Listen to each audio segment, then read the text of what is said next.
Alors, pourquoi avoir choisi cette pièce de Goldoni? Parce que c'est un chef-d'œuvre, international. Le Goldoni et le Molière italien, c'est une pièce passionnante, oui. Et vous pouvez nous parler un peu de cette pièce? Oui, c'est une pièce qui se passe au XVIIIe siècle à Venise, mais qui est très actuelle, puisque c'est une pièce classique, qui traverse les siècles, parce que la vérité des caractères, de la psychologie est toujours éternelle, puisque l'homme est toujours le même et ne change pas.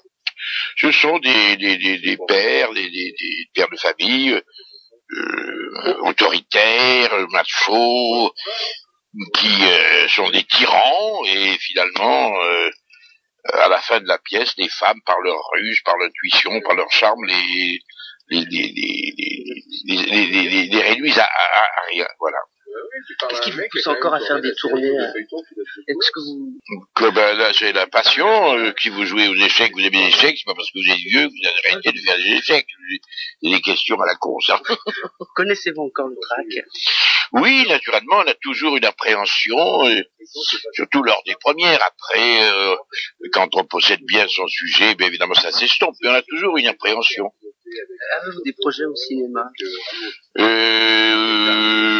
Pour le moment, non, pas précisément, non. Est-ce que vous préférez le théâtre au cinéma? Je préfère le théâtre au cinéma, parce que le théâtre, c'est vivant, on est face au public, il y a un échange avec le public, tandis que le cinéma, c'est très technique, on attend des heures pour dire deux mots, on n'est pas maître on est dirigé complètement, voilà, quoi.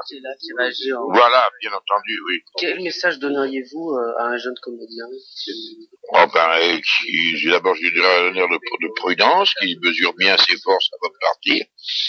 Après, qu'il doit aller à Paris, parce que c'est là que se joue la plus grande partie, et d'aller dans des cours de théâtre, parce que il va là se former, peut-être il apprendra pas grand chose, mais il apprendra à passer devant le public, à vaincre sa pudeur, avec sa timidité, et à se donner un peu d'aise, l'habitude de la scène, quoi. Êtes-vous exigeant dans vos choix? Moi, j'ai lu votre biographie. Au début, vous tourniez beaucoup. Ah, oui. Mais non, je ne suis pas exigeant dans mes choix, sauf au théâtre, parce que le théâtre, on sait que si ça marche pas et que si c'est une mauvaise pièce dans le mois, vous êtes liquidé. Alors là, on fait attention, mais on va pas répéter bêtement pour dire. Donc là, au théâtre, au cinéma, c'est pas pareil, parce que d'abord, on n'est pas maître de la situation, on sait pas comment ça va se passer. Si vous avez un grand metteur en scène, dans un sujet qui paraît anodin, il va faire un chef-d'œuvre. C'est très difficile de savoir. Y a-t-il encore un rôle qui vous fait envie et que vous n'ayez pas interprété? Est-ce qu'il y a encore un rôle? Oui, il y a un tas de rôles. Il y a Richard III, il y a le Roi Lear, il y a...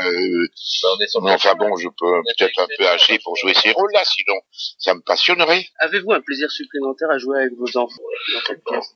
Oui, parce que ça me permet de Après, quand ils sont sur scène, ce sont des personnages comme moi, on fait pas de... Mais sinon, ça me permet de voir mes enfants, bien entendu, tous les jours. Ben oui, c'est passionnant, oui. Quel est le meilleur souvenir de votre carrière? Quand tu m'as rencontré. Voilà, oui. Et vous êtes qui? Sa mère. Voilà. La dernière question. Qu'auriez-vous pu faire si vous n'aviez pas été acteur? Qu'auriez-vous pu faire? Clochard, je sais pas, je peux rien faire en dehors.